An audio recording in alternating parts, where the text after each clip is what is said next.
চট্টগ্রাম টানা দাবদাহে অতিষ্ঠ জনজীবন, ভয়াবহ খরারৈ, গরম এবং বাতাসর আর্দ্রতা গামে বিজিয়ের সুপসুপ পেজারগুই মানুষজন, বিশেষ করে শ্রমজীবী এবং কর্মজীবী সাধারণ মানুষের অবস্থা খুবই খারাপ। এই দাবদাহতুন একটু স্বস্তি দিবেন লাই পথচারীর মাঝে শরবত এবং পানি বিতরণ গড়িয়াইর বাংলাদেশ সরকারের পররাষ্ট্রমন্ত্রী এবং রাঙ্গুনিয়ার সংসদ সদস্য ডক্টর হাসান মাহমুদুর পারিবারিক দাতব্য প্রতিষ্ঠান এনএনকে ফাউন্ডেশন।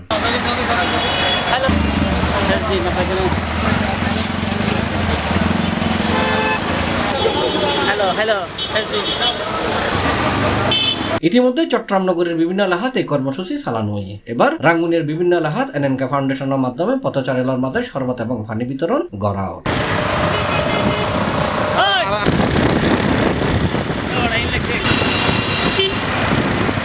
মের 1 তারিখ বুধবার দুপুরে উপজেলা সদরের ইসাখালী সিএনজি গ্যাস ফার্ম এলাকাত বিতরণ কার্যক্রমের আনুষ্ঠানিক উদ্বোধন করছে এনএনকে ফাউন্ডেশনের সভাপতি আরশাদ মাহমুদ। পরে ইসাখালী, রোয়াজারহাট, মরিয়মনগর, লিচুবাগান, গোডাউন, গোসরা, শান্তির আশ্রয় উপজেলার বিভিন্ন জনাকীর্ণ এলাকা শরবত এবং পানি বিতরণ করা হয়।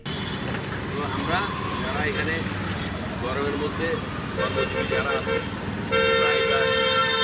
শ্রমিক যারা তাদেরকে আমরা পানি এবং জুস দিচ্ছি। এটা কোথেকে দিচ্ছে? এনএনকে ফাউন্ডেশন। এটা দিচ্ছে কে? ডক্টর হাসান মাহমুদুর মহোদয়। এদিন সরজমিনে যারে দেখা গিয়ে বেলা 2টার দিকে রোয়াজারহাট এলাকার পিকআপ ভ্যানত গড়িয়ে পথচারী আলোর মাঝে পানি এবং শরবত বিতরণ করা হয়। এই এলাকার রিক্সা চালক, অটো রিক্সা চালক সহ পথচারী আলোর হাসে 1 বোতল করে শরবত এবং পানি বিতরণ করতে দেখা গিয়ে তীব্র দাবদাহ শরবত এবং পানি পাইরে স্বস্তি প্রকাশ করছে স্থানীয় হলে।